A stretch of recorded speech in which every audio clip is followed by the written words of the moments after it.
আমার নাম মাসুদ আহমেদ। আমি এই হাস্য সিজন 7 এর অ্যাসিস্ট্যান্ট প্রডিউসার। আমি কোঅর্ডিনেটর হিসেবে প্রত্যেকটা ভেন্যুতে কাজ করছি। আমরা খুলনা আসছি। আমরা এর আগে রাজশাহী, রংপুর, বরিশালে শতাধিক প্রতিযোগীর মাঝে আমরা এ পর্যন্ত 9 জনকে পেয়েছি বাছাই করে। আজকে খুলনায় এসেছি, খুব ভালো লাগছে এবং সকাল থেকে অনেকে চলে এসছে এখানে।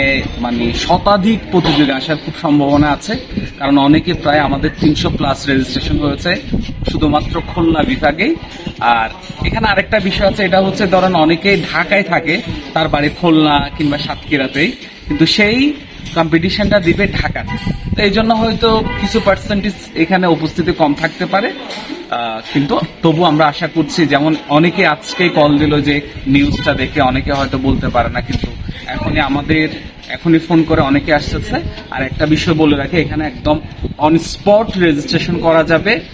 কেউ যদি অনলাইনে করেও থাকে বা নাও করে থাকে, কিন্তু সরাসরি এসে রেজিস্ট্রেশন করতে পারবে। আর এখানে কোনো বয়সের বাধ্যবাধকতা নেই, যে কোনো বয়সে যে কেউ রেজিস্ট্রেশন করতে পারবে। সো আশা করছি খুলনায় ভালো একটা জার্নি হবে আমাদের এনটিভির যে রিয়েলিটি শো মার্সেল প্রেজেন্ট হাসুর সাথে। Thank you so much.